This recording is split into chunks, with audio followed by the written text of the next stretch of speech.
बिस्मिल्लाहिर्रहमानिर्रहीम, अस्सलाम वालेकुम। Welcome to my YouTube channel law students platform. इस वीडियो में हम समझेंगे different types of meetings under companies act 2017 और उन मीटिंग्स में कौन से बिजनेसेस को ट्रांजैक्ट किया जाता है, डील किया जाता है, वो हम समझेंगे। मीटिंग्स के मेनली 3 टाइप्स हैं। एक है शेयर होल्डर्स मीटिंग, सेकंड है मीटिंग्स ऑफ डायरेक्टर्स और थर्ड है other meetings. Share holders meetings के फर्दर 4 सब टाइप्स हैं। पहला है स्टैट्यूटरी मीटिंग, सेकंड है एनुअल जनरल मीटिंग, थर्ड है एक्स्ट्रा ऑर्डिनरी जनरल मीटिंग और फोर्थ है क्लास मीटिंग। और मीटिंग्स ऑफ डायरेक्टर्स के 2 सब टाइप्स हैं। फर्स्ट है बोर्ड मीटिंग और सेकंड है कमेटी मीटिंग। तो थर्ड काइंड है अदर मीटिंग्स, उसके सब टाइप्स हैं। फर्स्ट है मीटिंग्स बाय डिबेंचर होल्डर्स और सेकंड है मीटिंग्स बाय क्रेडिटर्स। अब हम इनको एक एक करके समझते हैं। उससे पहले इसके इम्पॉर्टेंट प्रोविजंस देख लेते हैं। अब ये चीज़ ज़रूरी है कि जो कंपनी के डायरेक्टर्स हैं और शेयर होल्डर्स हैं, जब उनको लगे कि नेसेसरी है मीटिंग्स करना, तो उनको मीटिंग्स को कंडक्ट करना चाहिए और उस मीटिंग में किसी भी इम्पॉर्टेंट मैटर पे फुल डिस्कशंस के बाद डिसीजन देना चाहिए। अब वैलिड मीटिंग कंडक्ट करने के लिए कुछ प्रोविजंस हैं, वो कौन कौन से हैं। सबसे पहला है सिर्फ ऑथराइज्ड पर्सन ही मीटिंग को कॉल कर सकता है। सेकंड है डिफरेंट मीटिंग्स स्पेसिफाइड टाइम में ही हेल्ड की जाएंगी। हर एक मीटिंग का स्पेसिफिक एक पर्टिकुलर टाइम होगा, वक्त ही उस मीटिंग को कंडक्ट किया जाएगा। मीटिंग कंडक्ट करने से पहले रीजनेबल टाइम के अंदर प्रॉपर नोटिस देना चाहिए शेयर होल्डर्स को, डायरेक्टर्स को। ये नोटिस अक्सर 21 दिन पहले दिया जाता है मीटिंग से पहले। उस मीटिंग में कौन से मैटर्स को डिस्कस किया जाएगा उसको भी उस नोटिस में बताना चाहिए। फिफ्थ है क्वारम। उस मीटिंग के लिए मिनिमम नंबर ऑफ मेंबर्स मौजूद होने चाहिए। डिफरेंट मीटिंग्स हैं, डिफरेंट मीटिंग्स के मेंबर्स का जो नंबर है वो मिनिमम मुख्तलिफ है। सिक्स्थ है मिनट्स या समरी। अब उस डिसीजन में कौन सी प्रोसीडिंग्स चली, कौन से डिसीजंस दिए गए, उन सारी चीज़ों को समराइज किया जाएगा और इस समरी को मिनट्स कहा जाता है। जब मीटिंग कंप्लीट हो जाएगी तो ये जो मिनट है टाइप की समरी, मीटिंग खत्म होने के 30 दिन के अंदर एक ऑथराइज्ड पर्सन को उसको साइन करना चाहिए। सेवंथ है रेजोल्यूशन। अब अगर मैटर ऑर्डिनरी है तो ऑर्डिनरी रेजोल्यूशन पास होना चाहिए उस मैटर पे। जितने भी मेंबर्स हैं की 51% उस डिसीजन पे एग्री होनी चाहिए। अगर स्पेशल रेजोल्यूशन है, स्पेशल मैटर है, उसके लिए 75% मेंबर्स की कंसेंट रिकॉर्ड होती है। तो हम देखते हैं डिफरेंट टाइप्स ऑफ मीटिंग्स। सबसे पहले हम देखते हैं share holders meetings. Share holders meetings का पहला सब टाइप है वो है स्टैट्यूटरी मीटिंग, जो सेक्शन 131 में दिया गया है कंपनीज एक्ट 2017 में। अब जब एक कंपनी रजिस्टर हो गई और रजिस्टर होने के बाद उसने अपना बिजनेस स्टार्ट कर दिया, बिजनेस स्टार्ट करने वाली डेट से लेकर 6 महीने के अंदर अंदर उस कंपनी के लिए ज़रूरी है कि एक मीटिंग को हेल्ड करे। अब फिर जैसे ही वो कंपनी रजिस्टर हुई है, उस रजिस्ट्रेशन डेट से लेकर 2 महीने के अंदर अंदर उस कंपनी को मीटिंग हेल्ड करनी चाहिए। अब अगर एक कंपनी रजिस्टर हो चुकी है या उसने अपना बिजनेस स्टार्ट कर लिया है, लेकिन उसी वक्त उन्होंने स्टैट्यूटरी मीटिंग से पहले एनुअल मीटिंग को अरेंज कर लिया है, स्टैट्यूटरी मीटिंग से पहले ये एनुअल मीटिंग होगी, तो स्टैट्यूटरी मीटिंग को हेल्ड करने की कोई ज़रूरत नहीं है। अब हम देखते हैं एनुअल जनरल मीटिंग, जिसको एजीएम भी कहा जाता है, जो सेक्शन 132 में बताई गई है। अब हर एक कंपनी को, चाहे उस कंपनी के जो 1% कंपनी है उसके लिए ये ज़रूरी है, जब वो कंपनी इनकॉर्पोरेट हुई है उस डेट से लेकर 16 मंथ्स के अंदर उस कंपनी को एनुअल जनरल मीटिंग हेल्ड करनी चाहिए।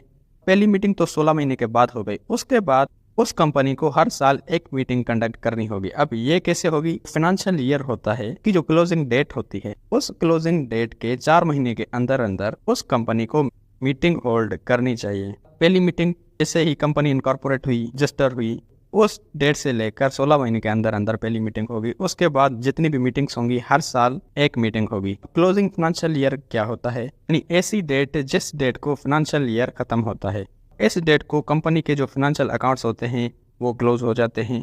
फाइनेंशियल स्टेटमेंट्स जैसे कि बैलेंस शीट स्टेटमेंट, उसको प्रिपेयर किया जाता है। मिसाल के तौर पर एक फाइनेंशियल ईयर चलता है 1 जनवरी से लेकर 31 दिसंबर तक।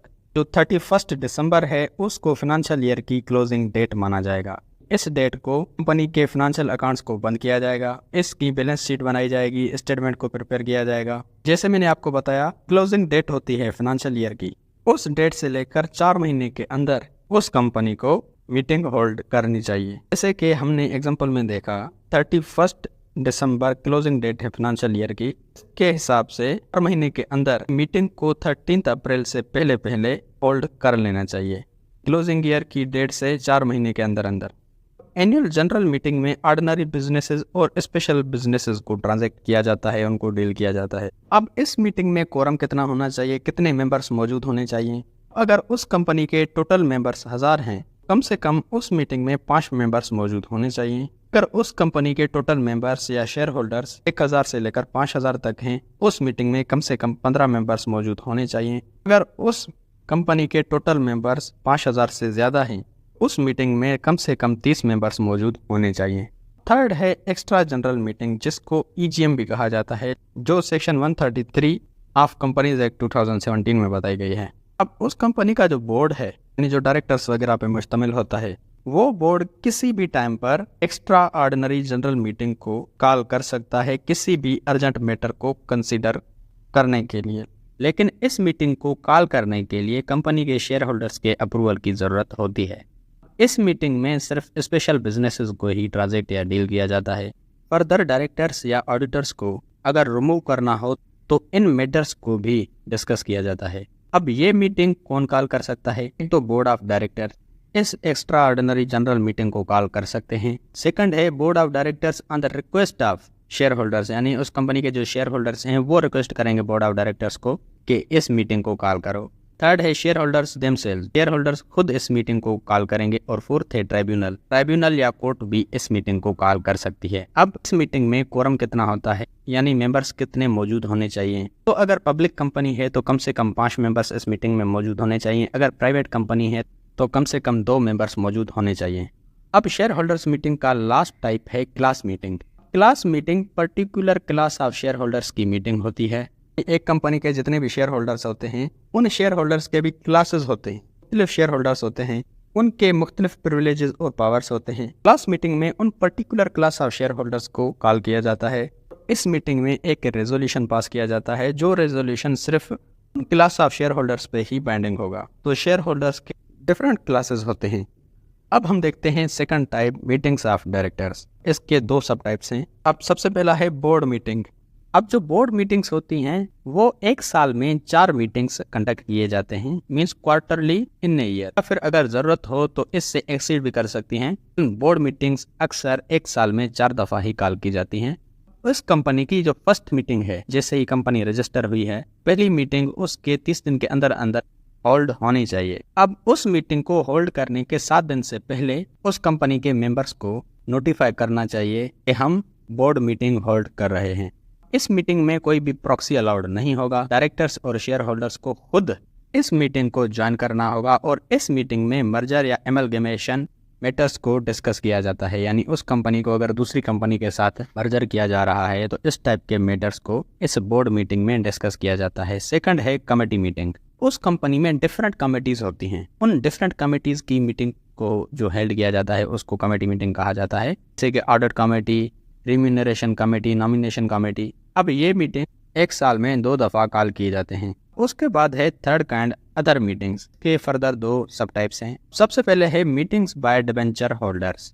अब सबसे पहले हम समझते हैं कि डिबेंचर होल्डर्स क्या होते हैं, डिबेंचर क्या होता है। अब डिबेंचर एक इंस्ट्रूमेंट होता है, इस इंस्ट्रूमेंट को कंपनी यूज करती है पैसे बारो करने के लिए। डिबेंचर एक टाइप का डॉक्यूमेंट होता है। एक कंपनी वो डिबेंचर किसी इन्वेस्टर को देती है और उसके बदले उससे कर्जा लेती है, इसको डिबेंचर कहा जाता है। अब डिबेंचर होल्डर्स क्या होते हैं? डिबेंचर होल्डर्स इन लोगों को कंपनी डिबेंचर देती है, तो डिबेंचर होल्डर्स उस कंपनी को पैसे उधार देते हैं, उसके बदले उन लोगों को उन पैसों के बदले रेगुलर इंटरेस्ट मिलता रहता है जब तक वो डिबेंचर मैच्योर नहीं हो जाता या खत्म नहीं हो जाता।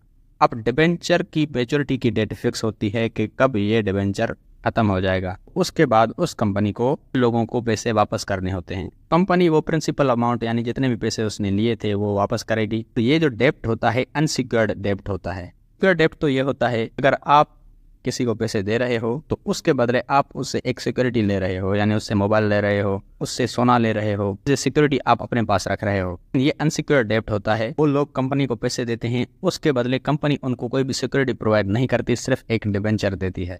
तो हम आते हैं अपने टॉपिक पे, meetings by debenture holders. Debenture holders की मीटिंग्स में ये डिस्कस किया जाता है कितना डिबेंचर इशू करना चाहिए, हम इस कंपनी के लिए कितना पैसा उधार लें, ये पैसे लेने के बाद इनको कहाँ इन्वेस्ट करें, कैसे यूटिलाइज करें।